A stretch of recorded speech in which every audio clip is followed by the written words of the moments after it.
Hello, dobrodošli v novi epizodi podcasta za odre. Tokrat je z mano gost iz Švice, naravnost iz Ciriha, klasični kitarist, moj dolgoletni kolega, s katerim smo imeli tudi band v osnovni šoli, Aljaž Cviren. Enjoy the show!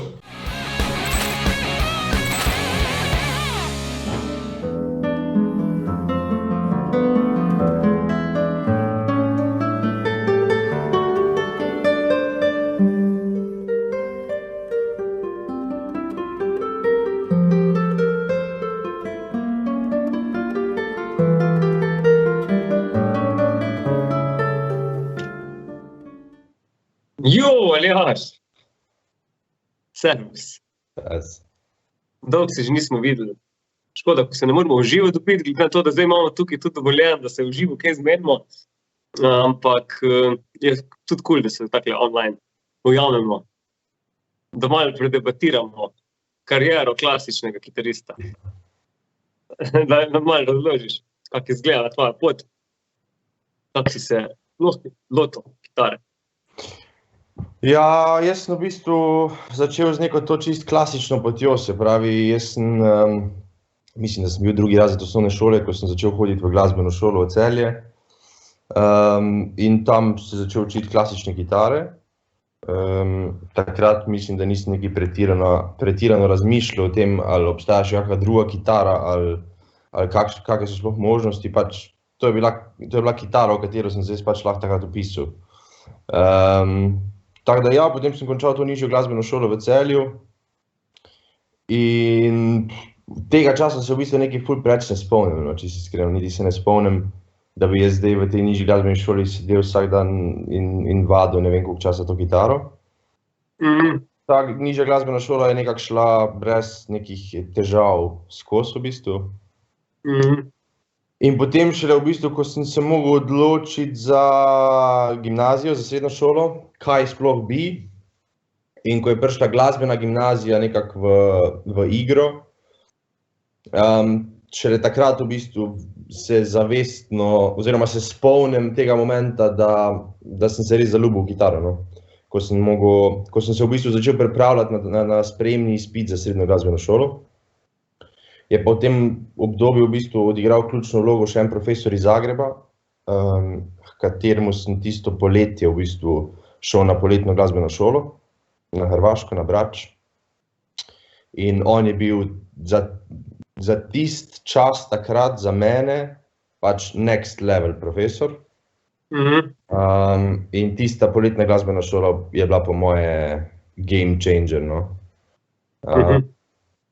Potem pa nič, mislim, veš, takrat smo imeli še mi tudi band, jaz sem igral še električno kitaro, isti čas. Jaz mislim, da potem šele na gimnaziji, na glasbenem programu, kjer smo začeli imeti tudi vse ostale predmete, ne vem, harmonijo, pa zgodovino glasbe, pa vse te neke zadeve, pa kjer je vse skupaj postalo malo bolj, oziroma še bolj specializirano. Jaz mislim, da sem v tem obdobju potem res čist padel v klasiko, no. In da sem vedel, da je to, kar bi rad počel, oziroma da je to moj fokus tudi za v prihodnje, no. Tako da potem od tu naprej pa v bistvu bilo dokaj jasno, mislim, končati gimnazijo in se vpisati na akademijo za glasbo. Pa nisi glasbo šlo gimnazija, si jo zamenjal vmes okolje? Ja, zato ker nekako sem dobil občutek, da je na gimnaziji v Celju, da nisem mogel v 100% početi tega, kar si želim. Ker meni je bilo že od nekega prvega letnika naprej jasno, da želim biti glasbenik. Del, da ja, glasbeni oddelek, super, ampak se mi zdel, da pogoji za glasbenika, za delo, če hočeš iti naprej na akademijo, da niso bili optimalni za mene. Zato sem potem fokus na inštrument, mogoče, ne? Bolj preveč na...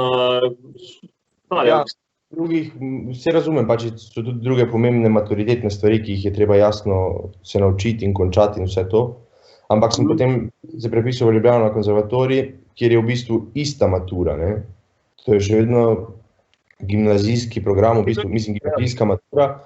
Seveda pač z manjšim naborom predmetov, ki jih lahko zbiraš, ker ne vem, ne moreš si izbrati kemije, ne moreš si izbrati fizike in takih nekih stvari. Ampak načeloma je matura ista, tako da tam je potem bil nek super primer, kako lahko šola v bistvu s fokusom na glasbi, s prioriteto oziroma z zavedanjem, da skoraj vsi dijaki te šole hočejo iti naprej na glasbeno akademijo. Kako vseeno uspejo najti en kompromis, en balans, da se lahko dijaki osredotočajo v prvi vrsti na glasbo, na svoj instrument in seveda zraven uspešno upravijo tudi vse ostale nujno potrebne stvari. Matematika, slovenščina, angleščina. Ja. Tako da za mene je to bilo v bistvu idealno okolje, sami glasbeniki v razredu, vsi zelo motivirani za glasbo, vsi zelo motivirani za iti na akademijo. Jaz mislim, da je to bilo noro produktivno okolje takrat za mene. No. Super, ja. Pa kaj si imel kot izbirne predmete na maturi, pač seveda itak matematika, angleščina, pa še slovenščina, kaj pa so ostali, kaj si si bral? Potem pa pač glasba, ne, je bila v bistvu, seveda smo vsi izbrali glasbo na maturi, ne, kar pomeni, glasbena matura je v bistvu koncert, mislim, da si rabo imeti, ne vem, 45 minut programa, in pa teoretični del, pisni del, se pravi, to je bil pa en izpit, kjer je bila zmešani so bili v bistvu vsi predmeti v enem testu, od zgodovine glasbe do solfeggia, do harmonije, vse nekako združeno v enem izpitu. To je bila glasbena matura. Potem si rabo pa samo še en predmet, ne. In zdaj pri nas nekako glavne dve opciji sta bile nemščina ali pa zgodovina. Zdaj jaz sem se odločil za zgodovino, jasno. Tako da ja, evo to. To noro. Noro. Je pa super, je res to, ja, da greš takli proba, da si v bistvu že tako mlad, ti je bilo jasno pri 16, da si videl, da je pač mogoče ni idealno okolje na prvi gimnaziji, da si lahko najdeš nekaj boljše, da si se res odločil za tak korak, ne? Ja, mislim, mogoče je bil tudi malo sreče, mogoče vsem tem, ker mislim, takrat v resnici nisem točno vedel, kaj se spušča, mislim. Vedel sem, da je konservatorij za glasbo zdaj šola res namenjena glasbenikom in baletnikom, in da je sigurno bolj specifično naravnana kot neka splošna gimnazija, ampak lahko bi izkušnja na koncu bila tudi slaba, veš, kaj mislim. Ampak jaz sem namreč, imel si pogum, vedel si pač, da hotel si probati, ne, in si šel in... Ne, to pa sigurno, ja, pač vedel sem, kaj hočem pač s kitaro in potem sem pač iskal možnosti, ki nekako so se meni zdele v tistem momentu najbolj smiselne za to, kar sem jaz hotel. Si imel kakega kolega že, ko je kitaro tam na tistem programu delal prej, da je mogoče on, ne vem, navdušil ali pa kaj tako? V bistvu sem poznal profesorja.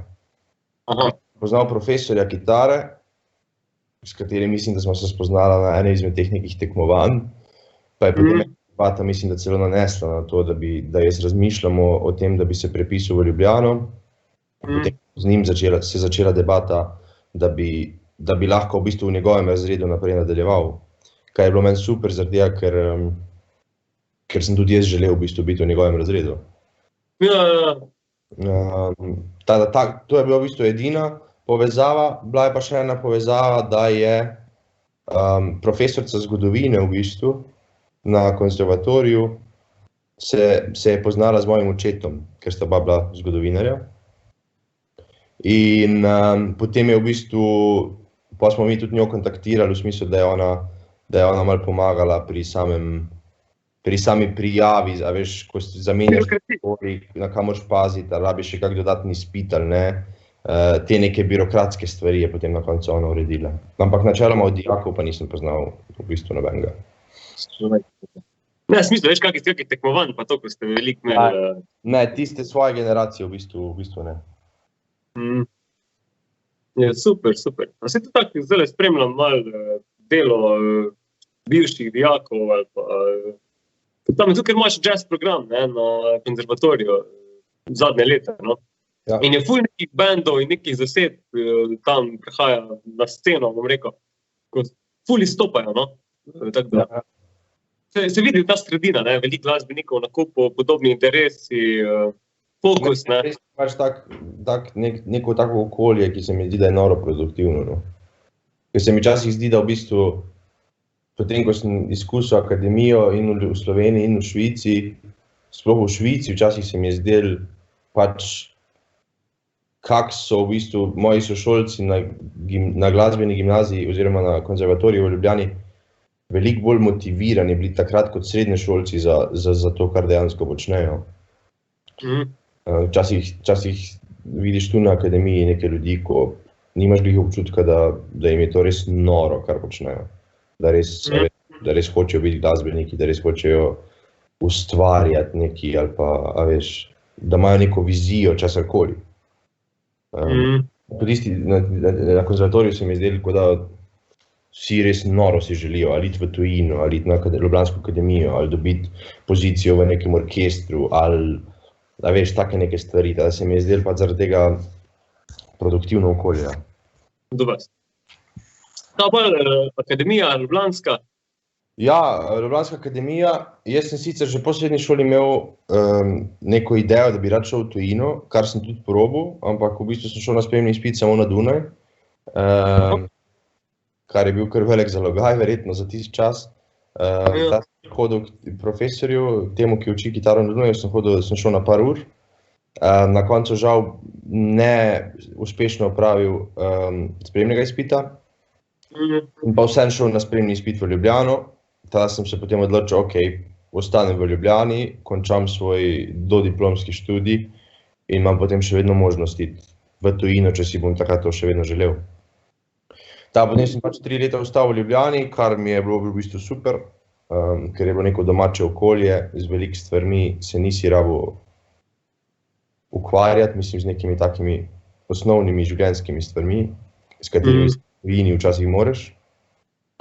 Tada meni je bilo v bistvu super, mi s profesorjem iz Ljubljanske akademije, s Tomažem Rajteričem, smo, se mi zdi, en dober odnos tudi zgradila, ne samo študent, profesor, ampak tudi izven tega, da smo tudi še zdaj vedno v kontaktu in se slišiva.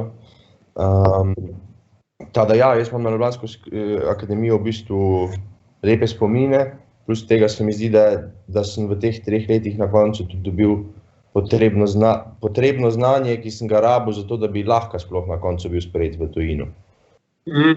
Tada se mi je v bistvu na koncu zdelo pametno, da sem mogoče še 3 leta počakal, pa še neke stvari izboljšal, popravil, pa potem šel korak naprej.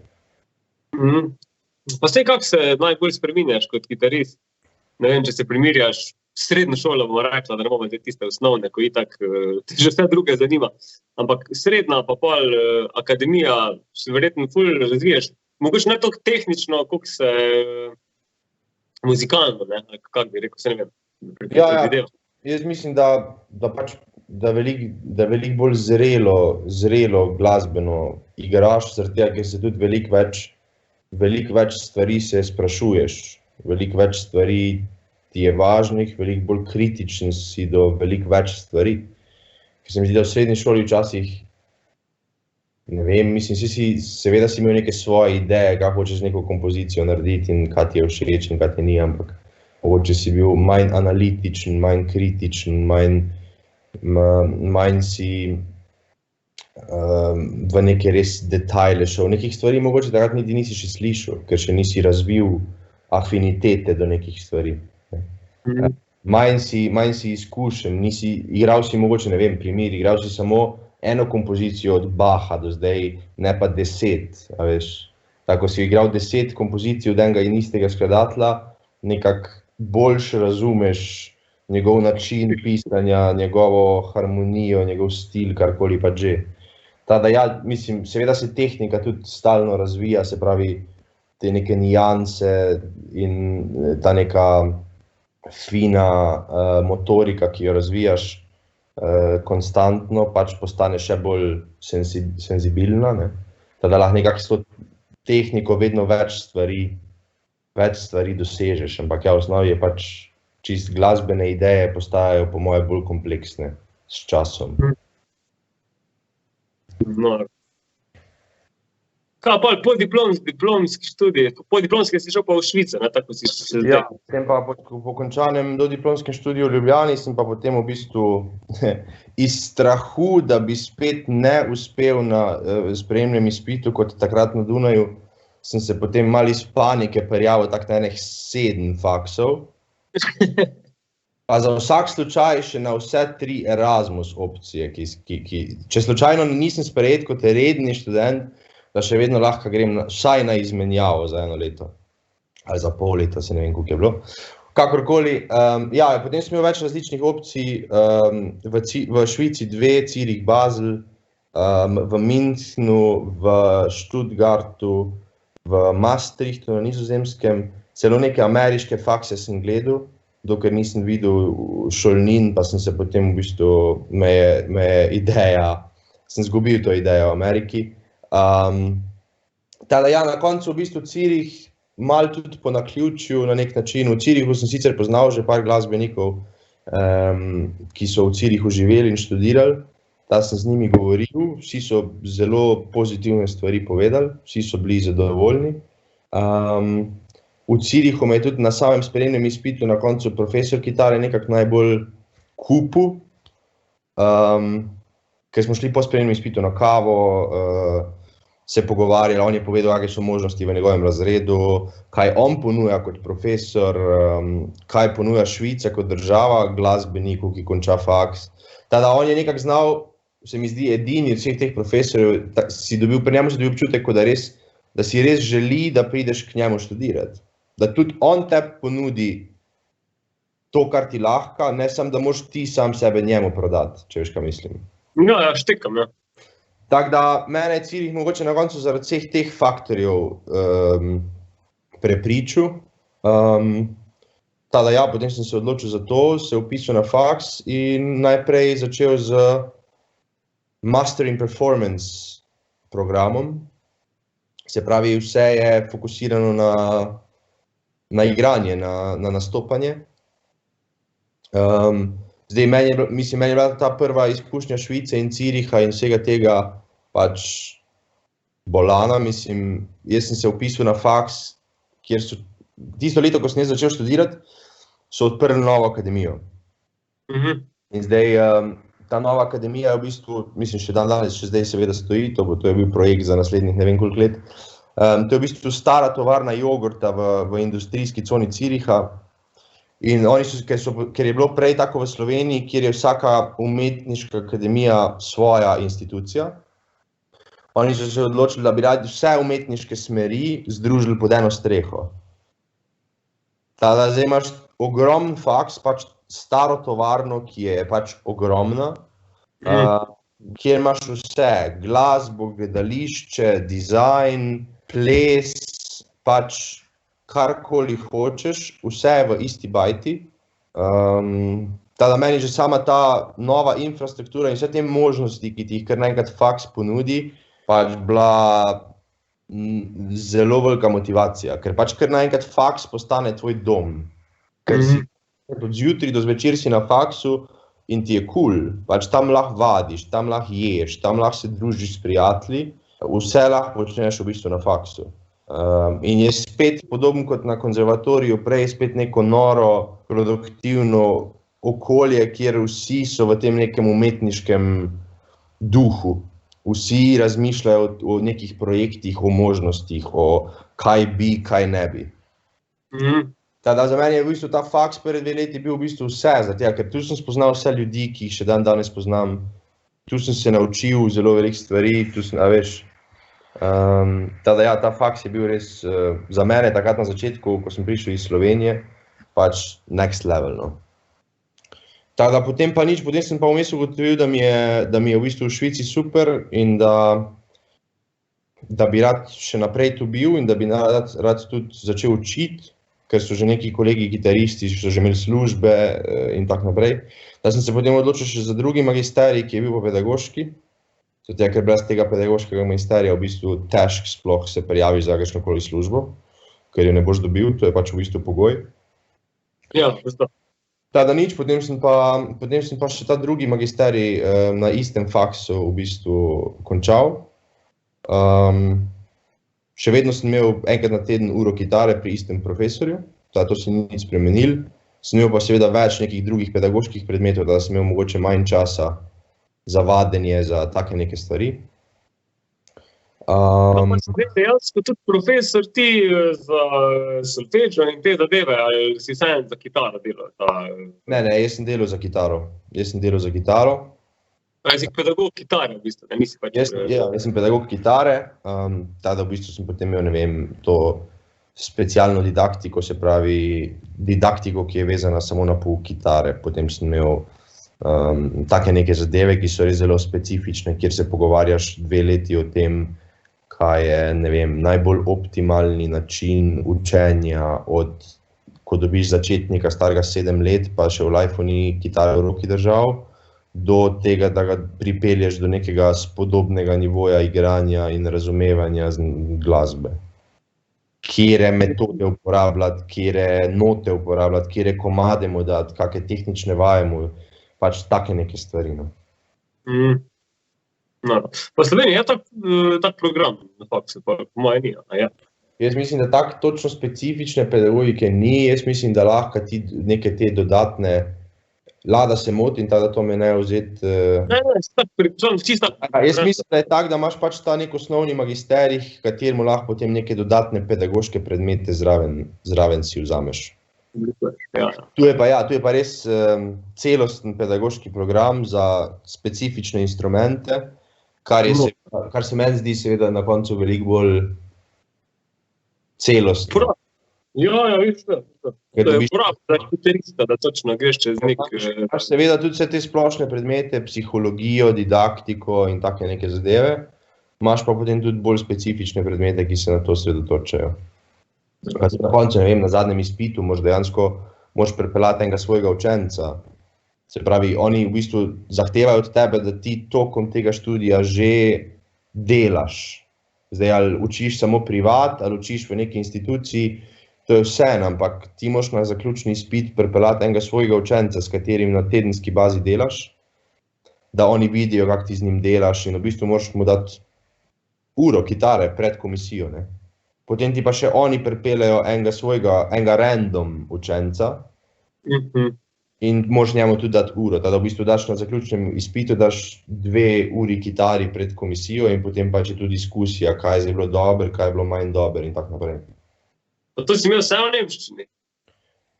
Ja, v bistvu je bilo tako, da sem jaz za ta drugi magisterij za pedagogiko mi je bilo jasno, da v bistvu so že oni ko sem se vpisal na pedagoški magisterij, čeprav sem bil že v bistvu vpisan na ta isti faks, sem se mogel še vedno specifično za ta program prijaviti, že takrat so zahtevali v bistvu certifikat nemščine. Zdaj jaz na koncu certifikata nisem rabil delati, ker sem jim pač rekel, jaz sem že študent, jaz tu študiram. Lahko organizirate, ne vem, 10-minutni pogovor z mano, sem tukaj, da vidite, da res govorim nemški. Jaz sem se v teh prvih 2 letih v bistvu probal as soon as possible naučiti nemški. Na začetku tega svojega magisterija to zdaj ni bilo neko wow znanje, pač komuniciral sem normalno, ampak je bilo tu še vedno veliko napak in prostora za napredek. Ampak je bilo dovolj, da sem lahko sploh začel. Ampak ja, pač na tem pedagoškem magisteriju sem po moje najbolj izboljšal svojo nemščino, ker veš, psihologijo imaš v nemščini predavanja. Tada, če tam ne veš, za kaj se gre, potem tudi boš zelo težko naredil izpit. Potem pač vsi predmeti so bili v bistvu v nemščini. Tako da, če hočeš vse te stvari narediti, če hočeš na koncu učiti, švicarske otroke v končni fazi, pač moraš znati jezik, mislim, ni nobene krajše poti. Ja, veš da. Pa sploh na Švici je tako ful jezikov, ta nemščina je res nujno, da znaš, ne moraš tam vzeti neko angleščino prodajati, vse po moje face. Ja, na tem prvem magisteriju je sicer bilo v bistvu dokaj vsem, kjer jezik govoriš. Ker, mislim, so bili zelo kolegijalni tudi vsi profesori, ker so vedeli, da če prihajaš iz tujine, pa če si prišel 2 meseca nazaj, da je logično, da še ne govoriš jezika. Na tem prvem magisteriju to sploh ni bil noben problem, plus tega jaz mislim, da so celo na tem prvem magisteriju ko pride moment pisanja magistrske naloge, Mislim, da je celo nekih 6 možnih jezikov, v katerih lahko napišeš magistrsko nalogo, ne. Med drugim tudi angleščina, seveda, tako da, a veš, lahko v bistvu v kjeremkoli jeziku. Plus tega je ta profesor kitare govori nekih 6 jezikov, med drugim tudi hrvaško, ker je imel bivšo ženo Hrvatico. Da, a veš, na uri kitare si se lahko v bistvu z njim pogovarjal, tako si ti hotel na nek način, ne. Ja, potem pa pač naprej pa ni bilo več tega, pedagoški magisterije, pa pač nemščina. Ja, vse je logično, če res se specializiraš za učitelja, mislim, seveda, čil v Švici. Seveda, mora biti tak, mislim, ni to nič, plus tega jaz mislim, da nasplošno, sploh če se na dolgi rok odločiš živeti v neki drugi državi, zdaj ali to Švica, ali to kjerkoli druga država, niti nima veze, jaz mislim, da je tvoja dolžnost v smislu integracije, da se naučiš jezik. Ne druga. Ne. Plus tega ti je v življenju veliko lažje, če govoriš jezik, ki ga govori večina v državi, kot pa če ga ne. Ja, itak. Pa si imel ful težave z nemščino, glede na to, da si prišel iz države, ko smo pač imeli nekako angleščino prioritetno. Ja, mislim, jaz sem imel nemščino kao v srednji šoli, ampak pač čisto iskreno, kot da jo ne bi. Ja. Ker sem bil res zelo slab, no. Res zelo slab. Edino, kar sem jaz naredil, je, da ko sem vedel, to je bilo proti koncu mojega dodiplomskega študija v Ljubljani, ko sem vedel, da bom šel študirati v tujino in da bo to najverjetneje nemško govoreča država, sem se na filofaksu vpisal na enoletni kurs nemščine, ki je nekako malo izboljšal moj nivo, pa nekako razjasnil neke stvari, ki mogoče v srednji šoli niso bile jasne. Ampak zdaj, da bi pa rekel, da sem jaz prišel, mislim, jaz, ko sem prišel v Švico, pač, a veš, lahko sem si naročil kavo, lahko sem se zmenil v trgovini, te neke osnovne stvari. Je bil pa drug problem, da ne vem, če si kdaj slišal švicarsko nemščino. Sam, ja, ampak nisem razumel. No, jaz, ko sem prišel v Švico, mi je najprej bilo čudno, ker nisem točno vedel, ker se mi je zdelo, pa kaj je tukaj nekih Nizozemcev v tej državi. Na koncu sem ugotovil, da v bistvu je to švicarska nemščina, ki nima takrat, se meni zdelo, da to nima veze z nemščino, kakršnekoli. Tako da se mi je v bistvu iti v Švico pa računati, kako se boš hitro naučil jezika, ker ga itak kao vsi govorijo, je malo tak, no, zato ker Švicari govorijo švicarsko nemščino, ki jo na začetku definitivno ne razumeš. Tako da ja, jaz sem se potem v bistvu največ, mislim, skozi faks sem se naučil, kjer govorijo visoko nemščino, ne. Ker švicarska nemščina je v bistvu slang. Oni, ko pišejo uradne stvari, oni pišejo v visoki nemščini, v te, ki smo se jo mi ves čas učili. Pač švicarska nemščina je samo pogovorni jezik. Tako, da bi rekel neke vrste slovenska prekmurščina. Ja. Pa ne, da je zdaj slovenstvo prekmurščina, ampak pač imajo zelo svoje besede. Ja, pač to je čist pogovorna zadeva. Da veš, v vseh teh uradnih pogovorih in na faksu in to, in tudi v šolah za otroke, je pač uradni jezik visoka nemščina, ne. Otroci se lahko seveda v pauzi pogovarjajo v dialektu, ampak predavanja so v visoki nemščini, ne. Da si pa že zdaj blizu s tem dialektom, že znaš kaj? Ne, znam ga ne, pa niti ne vem, če bi ga hotel znati, zato ker mi je v resnici, ne morem reči, da se mi švicarska nemščina bolj dopade kot visoka nemščina. Čist kako zveni. Ker mi zveni preveč... Posrečen. Se te razumem, ja. Tako da jaz govorim pač skozi visoko nemščino. Ja, vidik si ostali znajo. Razumem švicarsko nemščino vse, tako da pač otroci meni nazaj odgovarjajo v švicarski nemščini. Jaz pač govorim visoko nemščino, zdaj pa eni po avtomatizmu tudi sami zamenjajo, pa govorijo z mano potem visoko nemščino, ker jaz govorim visoko nemščino. Nekateri pač vedno govorijo švicarsko nemščino. Kdo je človek? Ja, the best, ja, ful fajn. Tako da to je. To si res fajn razbira, ja, da si res tak tekoč, da ti niti ni več čudno, če se oni, da ti ne morejo več neki prodaja tam, a veš, da bi te malo... Ja, veš to. Pa, ker je tudi meni šlo na začetku na živce, da za vsako stvar, ki si jo mogel urediti, ali poklicati po telefonu za neki, ali iti na, ne vem, na nek šalter se zmeniti za, ne vem, novo telefonsko kartico SIM ali pa ne vem, pač, veš, take neke bedarije. Ja, pomoč ne. Pač vsakič znova si ok, kak se bom zdaj to zmenil? Ali bom ga prosil že kar na prvo za angleščino, ali se bom probal truditi v nemščini, pa pač bomo rabili 15 minut, da se zmeni, a veš, skozi je ena taka basic stvar, ki v lastni državi sploh nikoli ne bi bila vprašanje, je zdaj v bistvu big deal. Tada pač meni je tudi šlo na živce, da moram toliko časa in energije v bistvu porabiti samo zato, da se lahko sploh nekaj skomuniciram, neke take osnovne stvari. Tada ja, zdaj je to vse okej. To si rešil, ne? Ja, super. Pa si zdaj imaš verjetno na dolgi rok, ti je itak cilj ustvarjati v tej državi, pa tam živeti, ne, mislim. Pač. Pa ja, mislim, jaz se skozi nekako ukvarjam s tem vprašanjem, kaj v prihodnosti, a veš, ker pač, a veš, se je super, mislim, meni je super tu, jaz nimam nobenih težav, veš, na dolgi rok mogoče vsem življenje v tujini začne predstavljati neke druge probleme, o katerih mogoče prej niti nisi razmišljal, veš. Vsem v socialnem smislu nikoli ne boš mogel ustvariti takega kroga ljudi, kot si ga ustvaril, ne vem, v prvih 23 letih življenja v lastni državi, a veš, nikoli ne boš poznal toliko ljudi, nikoli ne boš zgradil, po moje, identičnih odnosov in take neke stvari, a veš.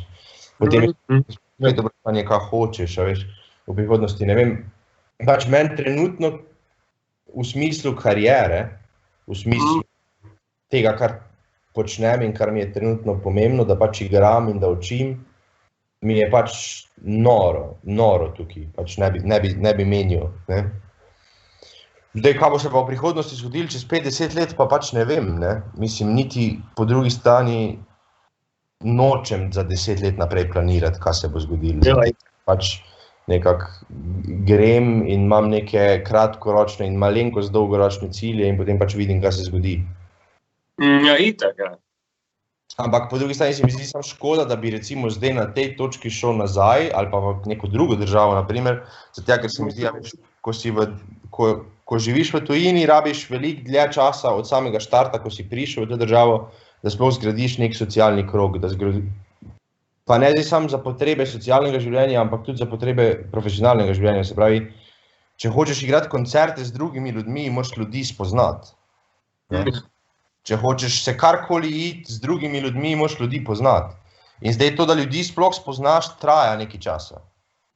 In meni se zdi, da zdaj po 7 letih poznam nek krog ljudi, poznam glasbenike, neki glasbeniki me sami kontaktirajo, če bi igrali, a veš, jaz vem, na koga se obrnati za neke specifične stvari, poznam nekako sceno in se mi zdi, da so se za mene šele zdaj v zadnjem, recimo, letu, 2 stvari začele nekako v pravo smer odvijati. In se mi zdi, da če bi zdaj spet zamenil okolje, pač bi potem spet mogel v Sloveniji spet se iz nule graditi, ker v Sloveniji pa zdaj nisem bil 7 let. Se pravi, sem vse te neke kontakte in vse te neke ljudi sem zamudil, pač ali karkoli že. Ja, pač nisi tu deloval, ja. Pač nisem tu in se mi potem pač sam zdi, da s tem ne rešim v bistvu nič, no. Ja, itak, ja. Sigurno, je pa tudi res, da po moje, če si enkrat res narediš familijo, družino, veš, da si stvariš, ne, kjerkoli pač boš tudi okoli tega gradiš pač te socialne stike pa te zadeve, ne. Ja, to sigurno, ja, to sigurno. Itak, če pogledaš samo na to profesionalno kariero, pa na tvoj job, pa itak je noro, da si tam, ko si, ker zdaj si res začel graditi, prej si itak imel še toliko obveznosti, verjetno pa okupaciji s faksom, pa samim izobraževalnim sistemom. Da niti nisi imel toliko cajta delati, verjetno nekaj. Za mene je real life šele zadnje leto pa pol, 2, a veš, prej sem bil skozi nekako vezan na neke študijske programe, ker sem tudi potem po teh 2 magisterijih v Zürichu šel še v Basel, pa še 2 leti tam študiral, veš, kar mi je spet kar je bilo sicer manj time consuming, ampak še vedno si študent na koncu, veš, še vedno imaš občutek, da si študent. Noro, ja. Zdaj si pa kaj, SP, ali kako se to reče, zdaj si v bistvu zaposlen? Oboje v bistvu. Pač jaz sem zaposlen na 2 glasbenih šolah trenutno in zato ne rabim imeti SP-ja, pač to sem čisto normalno zaposlen za nedoločen čas. Ker imam pa zraven še privat učence, pa pač te koncerte, ki jih je sicer v zadnjem letu jasno nič oziroma manj. Imam pa potem odprt še SP, ja. Pač za vse te dodatne stvari, ki jih jaz poleg svoje redne zaposlitve še pač zraven počnem, ja. Pač ta neka kombinacija. Pa je tu tako poskrbljen kot tukaj v Sloveniji za to, ne vem, da imaš pač to čisto kot podjetnik ali si pač kot kulturnik, imaš neke te opcije? Mislim, zdaj misliš v teh časih, kjer so stvari bile skenslane in to? Ne, splošno kakšna ureditev birokratska. V bistvu ti pač prijaviš firmo, ne? Ki je samo pač, temu se v nemščini reče Einzelfirma, se pravi, da si v bistvu ti fizična oseba si firma.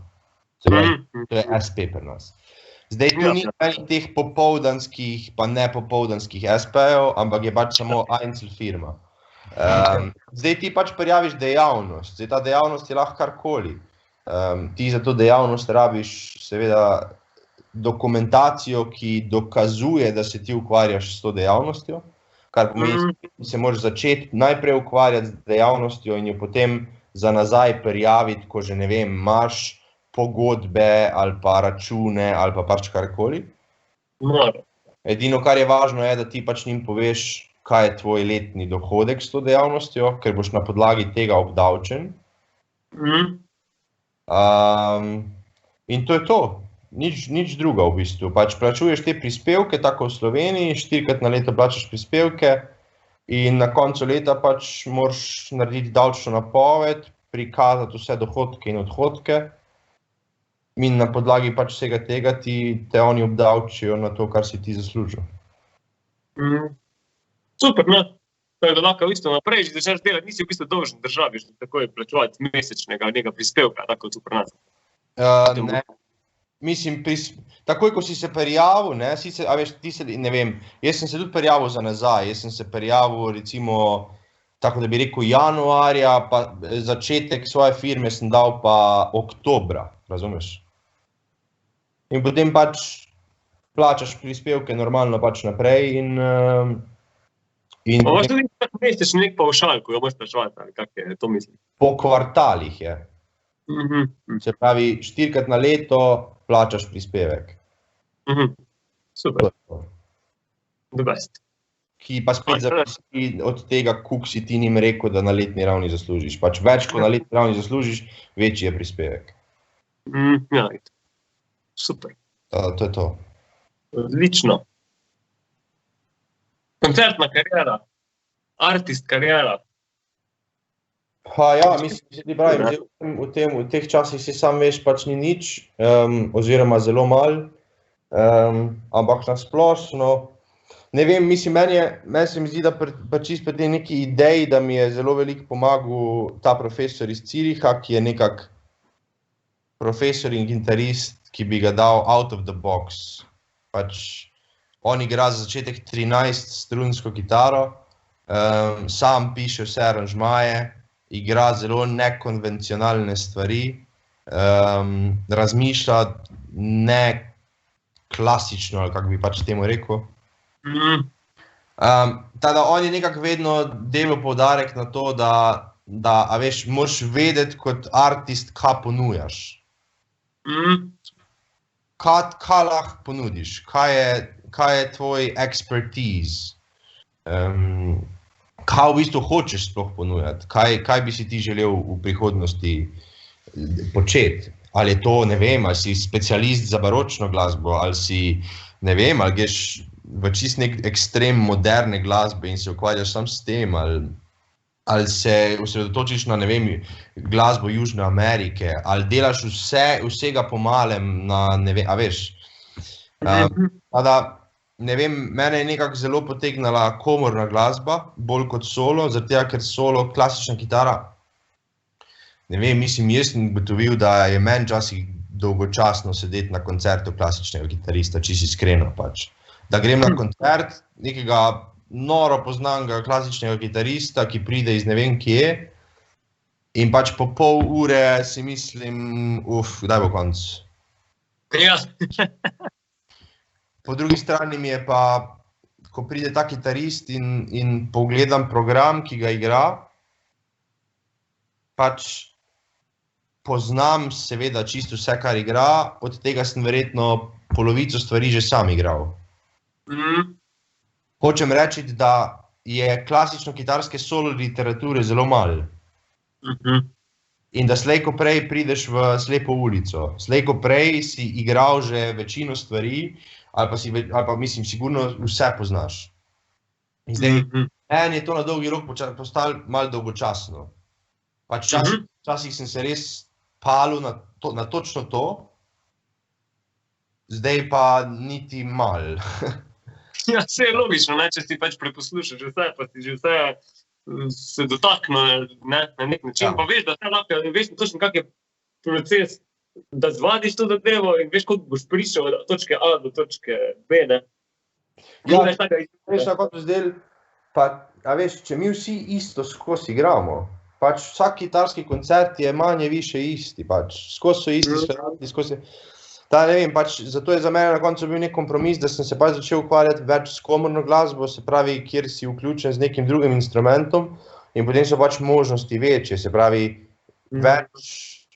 več nekega različnega repertoarja lahko igraš, plus tega imaš večjo možnost za neke aranžmaje, a veš, lahko ti sam aranžiraš neko stvar za neko zasedbo in je potem, a veš, si kao doprinesel nekaj novega k celi tej literaturi, ki je sama po sebi dosti omejena. Tada meni je to postalo veliko bolj zanimiv, pa veliko bolj challenge. Zdaj seveda, jaz še vedno doma vadim solo program, zaradi tega, ker veš, nekako komorna glasba je velikrat v tehničnem smislu dosti lažja zaigrati mogoče, če vzameš samo izključno kitarski part, ne. Ja, veš da. Zato, mislim, jaz še vedno se ukvarjam doma s solo kompozicijami, pa še vedno je zelo veliko kompozicij, ki jih nisem igral, no. Ja. In se potem z njimi ukvarjam, če ne druga, na nek študijski način, ker pač jih nisem, pa bi... To se vedno okvar tisoč kompozicij, verjetno vedno se ukvarjam. Pa bi rad vedel, kako stvari funkcionirajo, veš. Tada jaz še vedno se s tem ukvarjam, ampak ja, v tem nekem koncertnem smislu sem pa v zadnjem času več počel takih nekih stvari. Pa nekaj bolj... To bi rekel za tehnične stvari, verjetno pač kot kitara si večkrat spremljava, ne vem, flauti ali čelo ali čemorkoli. Oni tako ne morajo ritma praktično igrati, ne, na nek način, ne. Mislim, spremljava, ne. Ja, saj zato, tako da, ja, v tem smislu je mogoče tak, ampak na koncu, veš, čist končni produkt tega, da deliš te glasbene momente z nekom, pa da greš čez ta proces brainstorminga in izmenjave nekih glasbenih idej z nekom, že sam ta proces mi je bolj zanimiv. A veš, da imaš z nekom vajo, pa se pogovarjaš o tem, kaj bi zdaj s tem komadom naredil, pa da se pogovarjaš o tem, kje bi dobil koncert, pa da se pogovarjaš o tem, kak bi dobil koncert, pa da se pogovarjaš o tem, ali bi zdaj snemali video, ali bi snemali CD, ali kaj bi, a veš. To me tudi nekaj si že naredil CD-ja, ne? Ja, en CD, v bistvu sem posnel s to čelistko 2-3 leta nazaj. Tada ja, pač ta nek proces vsega tega mi je pač, mi je veliko bolj zanimiv, no, pač da deliš te momente še z nekom drugim, ne pa da si vsem sam. Sam greš na koncert, sam si zrihtaš koncert, sam sediš v studiu, sam s sabo se pogovarjaš o glasbenih idejah, pač mi je bolj zanimiv te stvari deliti. Jaz imam tudi to izkušnjo. Tudi kar se inspiracije tiče, se mi zdi, da jo več je enostavno, če je več ljudi na kupu, ne vem, vsaj pri meni v mojem primeru. Ne vem, ko delam sam za sebe, ko sem imel idejo, da bi delal svojo solo plato, sem se odnašel na točki, sem rekel, zakaj? zakaj bi zdaj sam si naredil vse, če je ful cool dobiti še pogled na od koga drugega, pa idejo, pa ne, hitreje, bolj fajn. Ostala, ja, ta projekt, ko si delal s čelistko iz Nemčije. Ja. Jaz sem se poznala na faksu in v bistvu čisto po naključju skupaj igrala. Ona je imela nek koncert planiran v bistvu s pianistom, pa je pianist scancelil, pa je potem razmišljala, kaj bi bila alternativa, pa se je spomnila na kitaro, ker je ona že enkrat prej igrala z nekim gitaristom. In potem je mene kontaktirala, če bi jaz bil pripravljen, in potem smo ta nek krajši program zvadila, pripravila in imela ta koncert. In to nam je bilo fajn, bilo nam je fajn skupaj delati, bilo nam je fajn delati v bistvu nekaj novega. In pa smo se pač odločili, da hočemo to naprej. In je potem v bistvu ta ideja CD-ja dokaj hitro prišla, ker nam je bilo jasno, da če hočemo dobiti več koncertov, rabimo nek svoj portfolio, kar je pa v bistvu, a veš, najboljša opcija portfolija je CD, ne. In nič, potem je ona v bistvu imela, ona je zelo spretna v teh nekih menedžerskih stvareh, oziroma v pisanju, a veš, ponudb, v čist dogovarjanju nekih stvari. In je na koncu v bistvu ona nama zrihtala snemanje v Nemčiji v mestu Saarbrücken, za radio in televizijo Saarbrücken, zastonj. Se pravi, mi smo šla tja, dobila 3 snemalne dni in posnela pač cel CD, smo pa potem pač seveda mogla najti založbo, ki bi to izdala. Ker oni tega niso, oni so lahko to posneli, vse zeditirali, vse zrihtali, niso mogli pa izdati. In potem smo mi pač sama najdla label, tudi iz Nemčije, iz Münchna, in potem so oni nama to izdali. Tako da ja, pač CD je z nekim konceptom, igra se sonate za kitaro in za čelo, neke so originalno napisane za to zasedbo, neke so aranžirane. Ja, to je bilo... Kaj praviš? To je iz različnih skladateljev, od različnih skladateljev. Ja, Vivaldi, se pravi baročna glasba, to je sonata za čelo, ki je v osnovi pisana za čelo in za cembalo. Ja. Cembalo part prirejen za kitaro. Potem je Schubert, sonata za arpeggione sonata, ki je bila takrat napisana za instrument arpeggione, ki je bila v bistvu kot nek hibrid med kitaro in med čelom. Aha. In za klavir tistega časa, in zdaj spet prirejena za čelo in za kitaro. To je klasicizem, romantika. Potem pa še en brazilski skladatelj 20. stoletja, ki je pa v bistvu originalu napisal sonato za to zasedbo, za kitaro in za čelo. To je pa brazilski ritmi, malo jazzy harmonija, pač modernejša stvar. Na koncu pride pa samo še en komad, ki je mišljen kot, tako če bi odigral koncert, pa imaš na koncu še bis, ko prideš nazaj. Je pa samo en krajši komad enega španskega skladatelja, španski ples se mu reče, ki je kratek in bolj nekak populističen. Super. Pa ste pa tudi kak video na to naredila? Snemala smo nek video v Zürichu, ampak to je bila skozi neka ideja, ampak nekako na koncu nikoli nismo prišla do tega, da bi se dejansko lotila neke porn produkcije videa za na YouTube, kar se mi zdi škoda. Ja, na koncu nekako ni bilo časa za to, ni bilo prave priložnosti za to. Je bilo pa veliko nekih koncertov, no, v Nemčiji, v Švici, tudi v Sloveniji smo v bistvu igrala v Celju, za Hišo kulture Celje. Tako da na koncu meni osebno vsem ti koncerti pomenijo več kot pa 2 videa, na primer, no. Ja, absolutno, ja. Koncert v živo je itak neko čisto drugo. Pa tudi taka glasba je res, treba jo doživeti, da jo še lažje začutiš, kot če tam poslušaš mogoče kitaro, čelo. Ker nimaš mogoče nekaj občutka, ali se to Mislim, logično, da se snemajo skupaj, pa naenkrat pač v živo, oboje, morate pač oba dva odigrati perfect take, ampak kot poslušalec bi lahko sploh nek laičen, se ti zdi pač, ja, veš, to je skupaj zložen, ne, veš, dejansko. Ja, pač čist druga izkušnja, seveda, če slišiš v živo, plus tega, Pa vidiš, ne. meni se je vedno cool zdelo sploh v tej zasedbi, a veš, ko smo imela koncerte na nekih takih manjših placih. Pač to so bili samo cool festivali, pa vse te stvari, ampak niso to bile zdaj dvorane za 600 ljudi, ker se mi zdi, da potem ta specifičen duo tudi zgubi malo čara. Pač meni se je ta zasedba vedno zdela tako malo salonskega tipa. Pač mali plac, ljudje sedijo blizu, da se res vse te neke barvne nianse in dinamične nianse, pač, da jih res boljš doživiš oziroma slišiš. Sploh kitara je tako malo kompleksni inštrument za izvajati z nekimi drugimi inštrumenti ali pa s kakimi orkestri, ker je pa sama po sebi ne more razviti take glasnosti, ko je lahko neko trobilo ali pa tudi klavir, ne, konec koncev je cirkot glasnejši. Ja, to je bil v bistvu nekak glavni problem tega dua vedno, mislim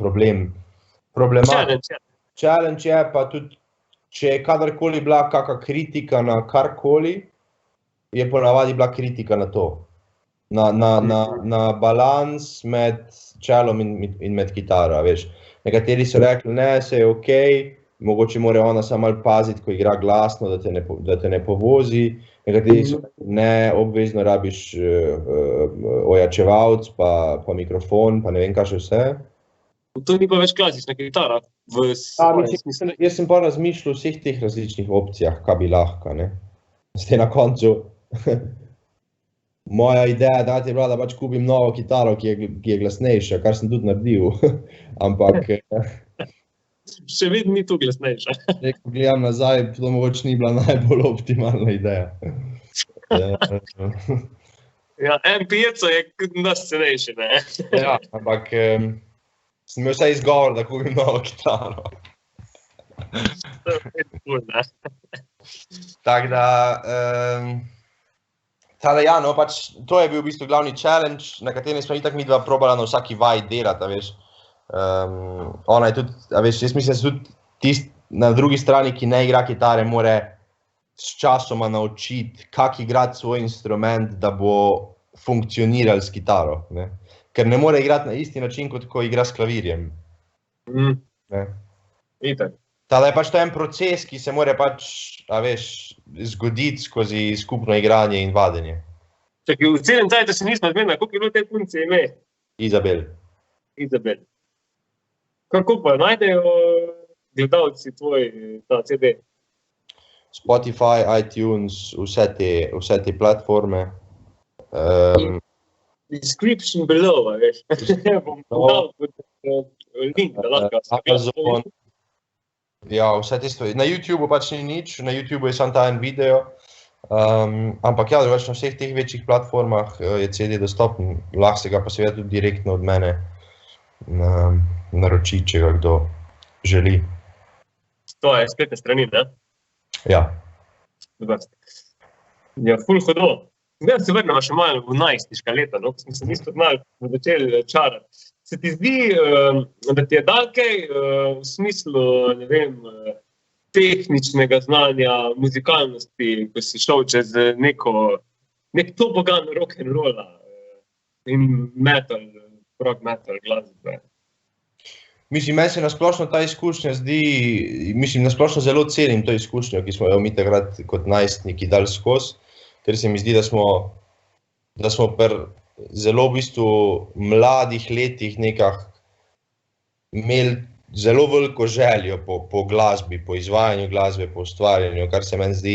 Mislim, kar se meni sploh zdaj, ko gledam učence na tedenski bazi, toliko in toliko učencev, da pač zaenkrat še do zdaj nisem spoznal učenca, ki bi imel približno tako željo, kot smo jo mi takrat imeli. Pač čist potem, da hočeš delati glasbo, kakršnokoli glasbo, niti nima veze kako glasbo, pač pop, rock, metal, klasika, vse mi je.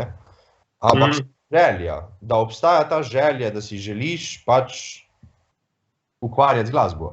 Do te mere, da se hočeš za vikend dobiti s svojimi kolegi v garaži in 4 ure nažigava, tako da ti pa še cel dan piska v šesih. Tako da, jaz iz tega vidika pač se mi zdi, da, mislim, zelo cenim to, kar smo mi takrat počeli, zraven se mi pa zdi tudi super, pač, da čeprav se potem od nekega momenta naprej nisem več ukvarjal z električno kitaro, pač se mi vseeno zdi, da je važno, da imam to širino, v smislu, da poznam tudi vse druge stile, da sem igral Metallico, da sem igral Iron Maiden, da vem, kako električna kitara funkcionira, a veš, zato ker, ne vem, mislim, v Sloveniji je mogoče v javnih glasbenih šolah malo drugače, ampak jaz tu učim čisto vse stile glasbe, jaz ne učim samo klasike. Če bi jaz bil nek fah idiot, ki ne zna čisto nič druga razen Bacha, bi mi tudi bilo učiti veliko težje. A veš, ker pride učenec pa reče, jaz bi igral Ed Sheerana. Da se mi zdi, da mi pač ta izkušnja nasplošno, sploh v pedagoškem smislu, mi pomaga. To, da smo mi takrat, a veš, probali skinati solo od tega pa tega po, ne vem, po sluhu, ali pa že takrat začeli uporabljati te neke Guitar Pro Tabse, kjer lahko si pogledaš kak. Recimo tabulature sem se takrat naučil brati. Ja, absolutno. Kako se berejo. Kar mi še zdaj včasih, mislim, jaz ne rabim sam brati tabulatur, ker so vse moje stvari napisane v notah, ampak tudi spet pri učenju. A veš, včasih jaz komu na hiter, ne vem kak Ed Sheeran intro, mu ga pač napišem v tabulaturah na brzino na licu mesta. Če ga hoče pač igrati, veš. Ja, še vedno. Tada ja, jaz mislim, da same... Neki klasični zapisi tudi narediti na ta sistem za neke lutnje pa te stvari, ali to... Zapisi, ja, stari zapisi so bili tak narejeni s tem, da niso uporabljali številk takrat, ampak so uporabljali alfa, beta, gamma, delta. Aha. In tak naprej pač, ne. Ampak je bila ista fora pač. Alfa je prva polje, beta je drugo polje. Veš, to nisem vedel, ja. Pa tudi nisem vedel, veš, kaj se je zgodi, tablatura ali tabulatura, pravilno slovensko. Jaz mislim, da je tabulatura. To je stvar zdih, ker vsi klasiki tako rečete.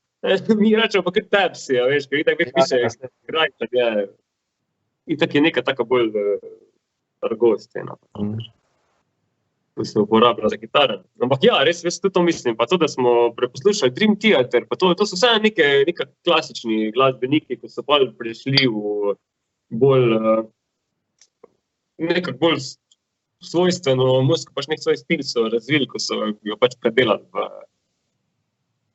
miksali v bistvu z nekim metalom, pa z nekim modernejšim konceptom. Ja, plus tega jaz mislim, veš, da so to vse za vse nas, ne samo za mene, takrat bile neke prve resnejše glasbene izkušnje. Pač samo v smislu igranja, tudi v smislu poslušanja. Pač, jaz se spomnim, kako mi je takrat bučo v bistvu odpiral, ko sem pač prvič videl, kaj Dream Theater sploh je. Dream Theater sploh so. In začel pač odkrivati to glasbo in pač vsak teden, a veš, najdu nek nov komad, ki mi je bil hud. Ali pa, a veš, ko si še vedno v tem procesu, veliko stvari še ne veš, veliko stvari še nisi izkusil in se jih pač, ker te to zanima, se pač učiš. A veš, zdaj veš, kdo so Dream Theater, vse poznaš, zdaj veš, kdo je Metallica, vse poznaš.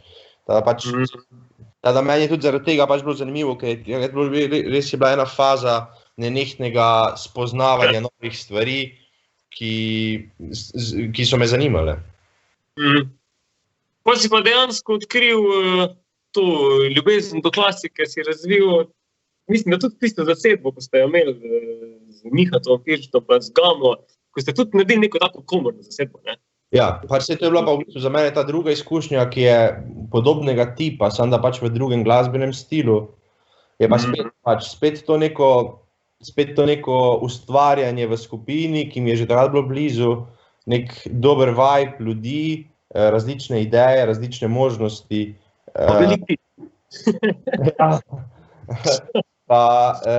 Tada ja, pač, ne vem, jaz sem se rad zaljubil v ta tango, v Astor Piazzolo in mi je to bilo res vedno noro. Pač, zraven smo imeli Gregorja Delejo kot nekega mentorja, ki je, mislim, še zdaj, danes, ko gledam nazaj, pač, ne samo jaz, ampak tudi vsi ostali smo se od njega ogromno naučili.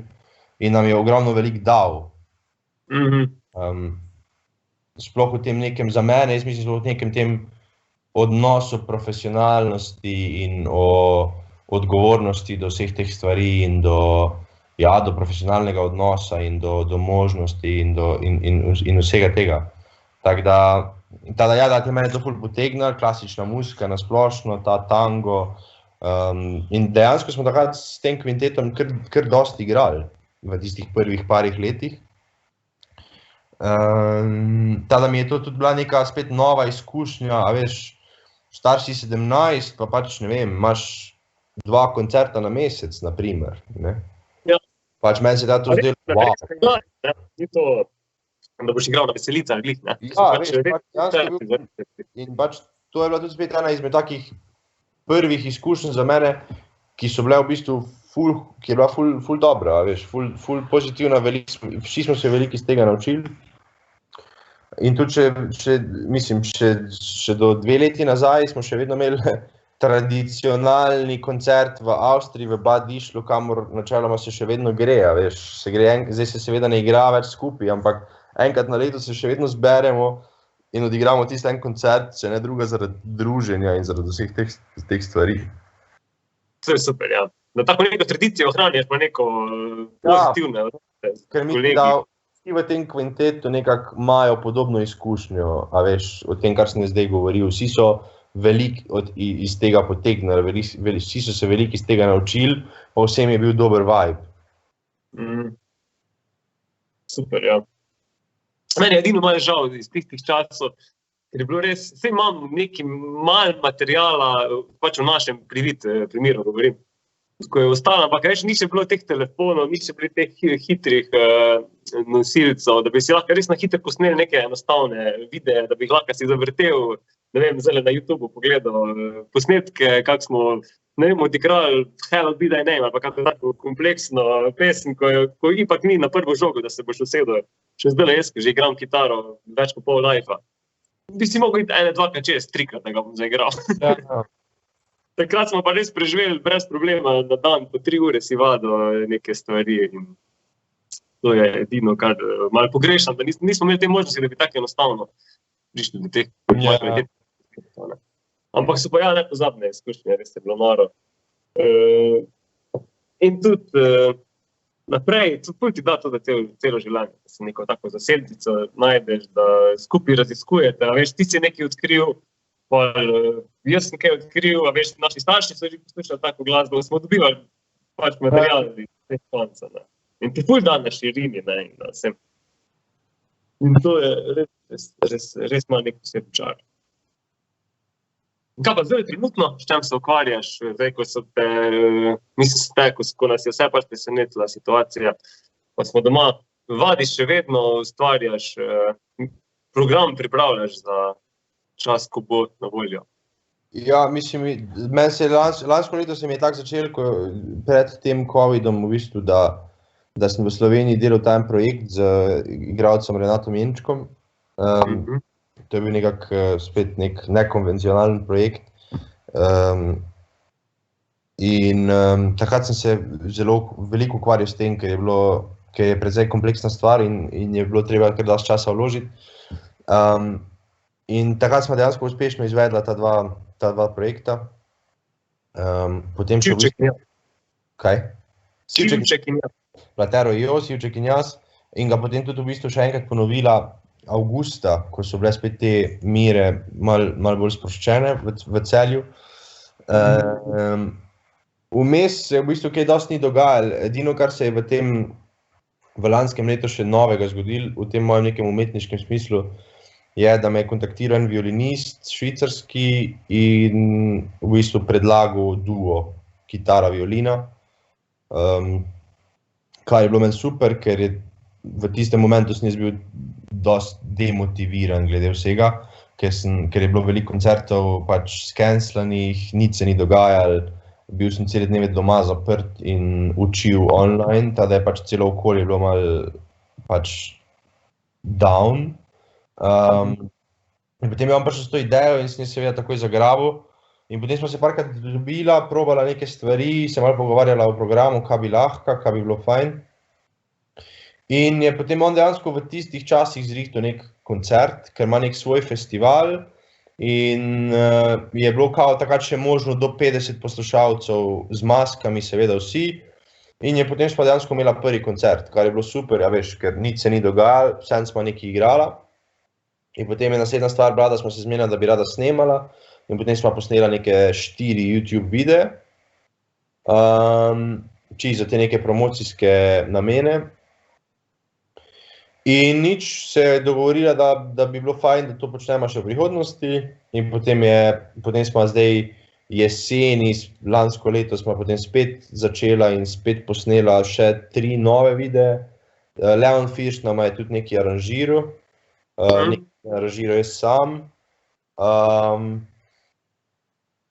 To je to in zdaj so spet neki koncerti v igri, v prihodnosti, enkrat, ko bo pač možno za to. Ja. To je v bistvu edina stvar, zdaj jaz probam vaditi redno, zdaj ne pretiravam, mislim, ker imam tudi časa zaradi učenja. Kar se mi trenutno zdi zabavno je, da pač probam najti neke solo kompozicije, ki jih še nikoli nisem igral, pa se mi zdijo fajn. In potem pač se s tem ukvarjam, kakor se mi pač da, kakor sem pač motiviran za to. Ne vem, trenutno vadim nekega Bacha, neko cello suito, vadim neke brazilske zadeve, ki sem jih enkrat že nekaj bral. S tem branjem, mislim, da študiraš, s tem sight readingom, če imaš ful dela, da si neko kompozicijo pač prebereš, ali si že kar tak? Vse te neke tonalne stvari, ki so se pravi, barok, klasika, romantika, te neke stvari, pač to gre hiter, mislim, pač daš si gor note in greš enkrat počasi skozi in načeloma bereš vse iz prve. No, to mislim, ja.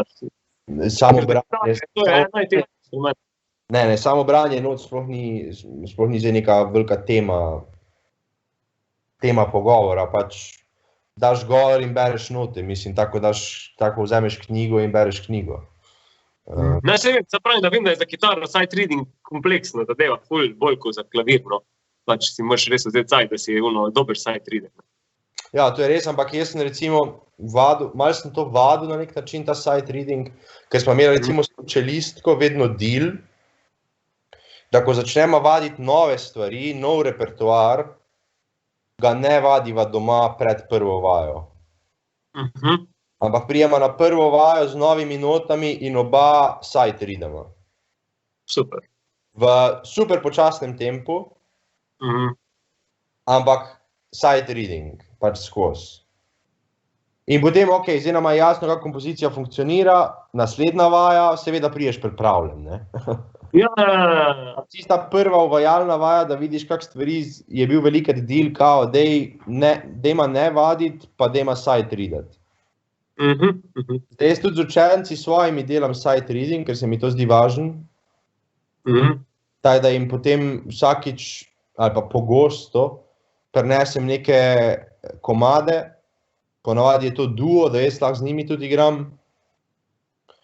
In potem, pač dobijo vsakič random komad, ki ga imajo 2 minute časa, da ga malo pregledajo, kak je ritem, v kateri tonaliteti smo, s predznaki, ja, ne. In potem pač, probajo pač prijeti skozi od začetka do konca, ne glede na vse. To so vedno ful veseli tega dela ure najbolj. Ta mlajši nikoli, starejši, odrasli učenci, ki jih imam, ki se pa zavedajo, da je to pomembno, pa bi sami radi bili boljši, njim je pa to fajn. Ja, to je res super stvar, da znaš sight readati, ker lahko res si, sploh če si ljubitelj klasične glasbe, lahko res si prečitaš marsikaj, ne, pa je res čisto drugače, da slišiš nekaj počas, pa vidiš, kak je tudi skladatelj pisal, pa take stvari. Mislim, predvsem mene je bilo malo sram, ko sem prvič videl, kak recimo neki godalci sight readajo. Pač, oni imajo manj not, pač, to je sigurno en faktor, ampak pač, ne vem, ta čelistka je lahko sight readala v tempu, pač neverjetne stvari. Vsaj meni se zdi, da so neverjetne stvari. In v takih momentih sem se jaz pač počutil kot nek amater, razumeš, mislim, Enkrat smo celo preživela novo leto pri njih doma v Nemčiji, ker smo naslednji dan na 1. januarja igrala koncert. In ona prihaja iz glasbene družine in njihova tradicija za novo leto je, da si naprintajo en takle pok not in pač prida cela familija različne komade. In pač zdaj so imeli kitarista zraven, kao bolano, zdaj bomo pa lahko še igrali stvari s kitaro, ne? A vsi klasični pač glasbeniki? Ja. Ja, še to. In zdaj pride kitarist, ne, in pač itak foter je flautist, Izabel je čelistka, njena sestra je violinistka, veš, vsi berejo eno linijo. Ja, to. Oni da pa zdaj gor note. Pa ne akorde, da bi zdaj kopirali. A veš, in tu zdaj ni demo počasnejši tempo, pač to se igra. A veš, ker so itak printali neke kao lahke kompozicije, ne. Ja. In jaz sem se tam ubil pač s tistim zraven. Super. Ampak to so ful fajne izkušnje. Ampak to so izkušnje, ko se pač naučiš nekaj, pa ko pač si primoran biti boljši, zaradi tega, ker če ne pač si po fejlu. Ne, veš, zdaj za kitaro je pač, če greš tako, če gledaj, da bi zdimo akorde mogel igrati vsaj 3 dni, je pač čist basic. Ja, to ni panike, samo tu ni bilo tako, tu je bilo... Klasika je pa nekaj druga, ja. To pa... Je pa dva ključa, pač note so čez celo, kako se reče, no. Ne, nista dva sistema, samo en sistem je. Ne, sam pravim ti, da so od tona E, ne, do... Ja, pač vse je, ne. Ja, pa po 3 naenkrat imaš, ne, vsak si je tukaj. To mislim. Vem, da ni bas ključa, ja, v kitari, to. Ja, ko se ne rekel, da si mislil, okej, ne. Ja, noro, super. Ja, fajn smo malo podebatirala po dolgem času. Ja, cool. Cool je bilo. Kavico spiti, pa malo pomeniti. Škoda, ko nismo mogli biti skup, da če bi vedela točno, kdaj lahko prideš, bi jaz organiziral eno fajno dvoranco, pa mikrofonček, pa bi nam še kaj zaigral. Se tudi jaz si želim čim prej spet v Slovenijo, ker zdaj pa že res nisem bil od avgusta. Ja, avgusta prejšnjo leto. Tako da se mi zdi, da je zdaj, mislim, jaz čutim, da rabim spet malo Slovenije, no. Nisem zdaj vezan na Slovenijo, da bi mogel vsake 2 tedna hoditi domov, ampak ne vem, če sem že kdaj tak dolg ne bil doma. Ja, vidi pa novo leto, pa te stvari si ponovadi si lahko vzel pravi, ne, pa si šel malo, ali pa kakve take praznike. Ja, pač to, veš, da zdaj pač ni nič od tega, kar je bilo sicer po drugi strani zanimivo, ker še nikoli nisem praznoval novega leta pa božiča v Švici z nekimi čist drugimi ljudmi, s katerimi se v tem času sploh ne vidim. Ampak ja, pač mislim, se veselim, da lahko spet grem v Slovenijo, brez tega, da moram narediti 15 testov, pa karantene, pa ne vem, kaj še vse. Ja, vrtaj. Pa lepo avion se sedeš, pa se peleš, pa prideš, pa je to, ne. Pa je problem rešen. Ja, to se vsi nadejamo, da se čim prej zgodi. Upamo, da bo že jutri. Kar ne bo, ne, ampak glej. Super. Fajn je bilo videti. Hvala enako, hvala za povabilo. Pa se ga vidimo. Pa se vidimo, čujemo.